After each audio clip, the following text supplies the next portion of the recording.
طابت بجمعتكم هنا أيامي وسرت بأشعاري لكم أقلامي. بسم الله الرحمن الرحيم. الحمد لله رب العالمين وصلى الله وسلم على نبينا محمد وعلى آله وأصحابه. فبعد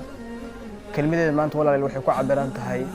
dadka qaar ee oranaya salaada jamaacada yaani waxa waa la iska dul qaaday ama salaad jamaaca ma jirto ama salaad jamaacada guriga ayaa ka fadli badan marka xilliga guriga lagu tukado ama cishaha iyo nabiga guriga ku tukan jiray arimaha noocaas walaalayaal ee Soomaalida maanta ka soo dhaxbaxay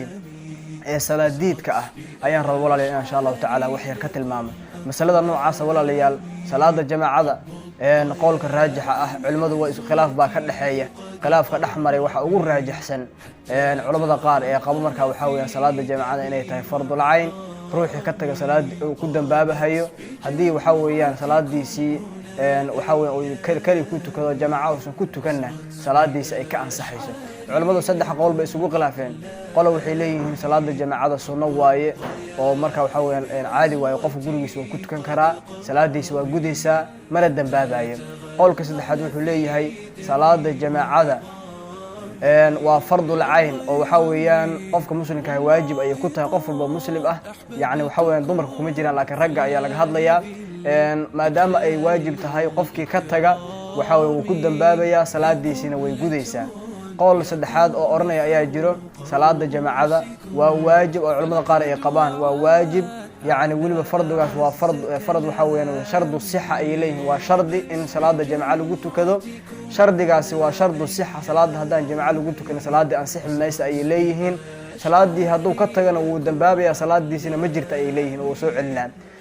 أي ماذا قبض حكم ذا الإمام ابن تيمية رحمة الله عليه أي كم ذا أو أرنتها نوع عقبة qofka muslimka ah maadaama arimaha waxa weeyaan ay jiraan oo culimadu halka isugu khilaafeen salaada weynkeeda ayaa waxa weeyaan aqwaasha noocaas culimada gaarsiiyay inay waajib fardul ayn tahay ruuxa muslimka salaadiisa ay gudayso haduu ka tago hadii waxa weeyaan matqa salaada jamaacada uu ku tukadana salaadiisa ay gudmayso labadaba axaadiista nabiga kaleey salaatu wasalaam ayaa inoo cadeynaysa qofka waxa weeyaan muslimka waxa loo baahan salaada jamaacada in marka waxa weeyaan waxa tahay ruuxiyo ninka kaliya ku tukanaya ninkan kaligiis tukanaya waxa tahay in la isku khilaafsan salaadiisa inay jirto iyo inay sanjir la isku khilaafsan yahay meesha lagu hubo oo salaada lagaga ansaxay ilaahay subhanahu wa ta'ala ka ajiibay waa salaada jamaacada ku tukatee muslimiinta la tuko ilaahayna quraankiisa wuxuu ku leeyahay subhanahu wa ta'ala wa aqimu as-salata wa atu az-zakata warka'u ma'a ar-raki'in salaada ooga zakadana bixiya oo la rukuuc bimacna la tukada kuwa sujuudsan ilaahay subhanahu wa ta'ala salaada u tukanaya rukuucsan kuwa ilaahay subhanahu wa ta'ala ku darma oo salaada dadka muslimiinta la tukada waxa halka ka qaadanayna leeyahay culimada shard yaani qaba in salaada matqa jamaacada lagu tukada ay waajib fardul ayn tahay yaani salaada aayadaas hadil oo heleeyeen waxa kale oo kamid ah xadiiska nabiga kaleey salaatu wasalaam ee tusinaya salaada jamaacada inay fadligooda aad iyo aad u weyn yahay salaada jamaacadana marka waxa weeye in la soo ajiibo oo la imaado ay ku tusinaysaa ninkii nabiga kaleey salaatu wasalaam u yimid ay indhoolka ahay ee yiri rasuulka ilaahay laysa li qaa'idun yaquduni ila al-masjid rasuulka ilaahay ma haysta mid masaajidka xaqiisa ii hogaamiyo ii wada waxa weeyaan wuxuu weydiistay nabiga kaleey salaatu wasalaam an yurakhasa lahu fayusalli fi bayti in gurigiisa uu ku tukado ayaa waxa weeyaan ayuu ka codsaday nabiga kaleey salaatu wasalaam u ruqsay nabiga sallallahu alayhi wasallam farakhasa lahu wa uu ruqsayay inuu gurigiisa ku tukado ninkii markoo baxay oo wax yar sii socda nabiga kaleey salaatu wasalaam dacaahu u yeer nabiga kaleey salaatu wasalaam kadib wuxuu ku yiri nabiga kaleey salaatu wasalaam atasma'u nidaa bi salah salaada yeeritaanka oo salaada aadaankeeda miyaad maqashaa qaala nacam wuxuu yiri rasuulka ilaahay ha waan maqlaa qaala fa ajib ayu nabiga kaleey salaatu wasalaam ajib salaada oo imaw maadaama marka waxa weeyaan qof indhool ah oo aan wadin oo waxa weeyaan mataqaana wax soo kaxiya aan lahayn salaadii waajib looga dhigay inay u imaado nabiga kaleey salaatu imaw oo amar ku siiyay arrin fudud ma ahan waxa kale oo kamid ah xadiis nabiga kaleey salaatu wasalaam sadadka jamaacada ka tagayna nabiga kaleey salaatu wasalaam ku calaananayay nabiga kaleey salaatu wasalaam maalmaha kamid wuxuu yiri nabiga kaleey salaatu wasalaam waxaan hamiyay buu nabiga kaleey salaatu wasalaam laqad hamamtu an amura bihatab fayuhtatab thumma amura bis-salati fayu'adhana laha thumma amura birajulin fayumma an-nas wuxuu nabiga kaleey salaatu wasalaam waxaan damcay buu yiri والذي نفسي بيده وحن كل ارتبير الله نفتي اي gacantiisa ku jirtay mar baan waxaan damcay buu yiri in aan xaabo ama qoriyad diro kadibna salaadii in loo aadaamo aan amro kadibna salaadii qof imaam ah u dhiibo salaad dadka la tujiyo kadibna aan baxo guriyo dad marka waxa weeyaan salaadii jamaacada soo xaadiri intaan tagin aan ku dul gubo ayaa qabatay saadaraadid walaalayaal arinta keentay in dab la adeegsado oo nabigu uu dab ku hamiyo in ay tahay waajib qofku inuu ka tago salaada arinkaas uu ka tagana inay tahay dambi ay halka ka qaadanayna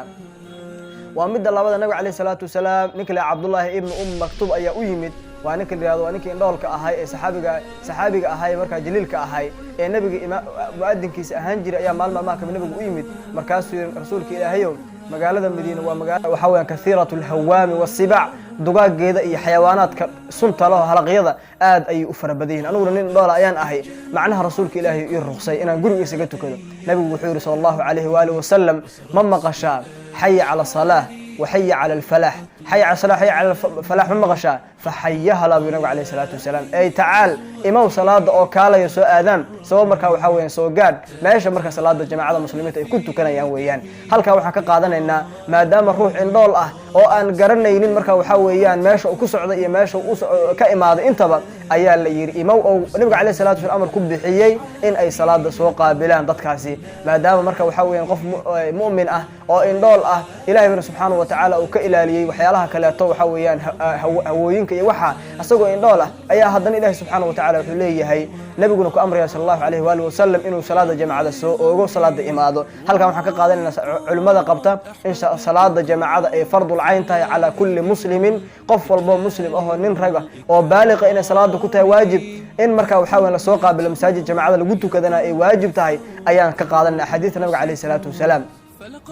aad marka in la isku baraarujiyo muslimiintu ay iska ilaaliyaan salaadaha jamaacada lagu tukana fadli aad u weyn ay leeyihiin dadka muslimiintana waxa weeyaan aad bay ugu fadli badan tahay gaar salaad jamaaca oo la soo tukanaynin calaamaadka munaafiqiintana waxa kamida saxaabadu radhiyallahu alayhi soo guurinayaan nabiga alayhi salatu wasalaam wuxuu ahaa mid sunnooyinka wanaagsan bara sunnooyinka wanaagsan waxa kamida ay leeyihiin saxaabadu radhiyallahu alayhim nabiga oo jamaacada salaada waxa weeyaan in lagu tukado ayuu nabigu nafari jiray oo waxa weeyaan nabiga alayhi salatu wasalaam nabari jiray marka saadaradeed waxaan u aqoonsan jirnay bay dhahan ninkii salaada jamaacada ka dib dhaca xilliga nabiga alayhi salatu wasalaam munaafiq ayaan u aqoon jirnay munaafiqnimadiisana la yaqaan ayaan u aqoon jirnay salaada jamaacada laga tago walaal calaamaadka munaafiqiinta ay kamid tahay in salaada jamaacada la fududeystahay waa arin aad muslimiintu inay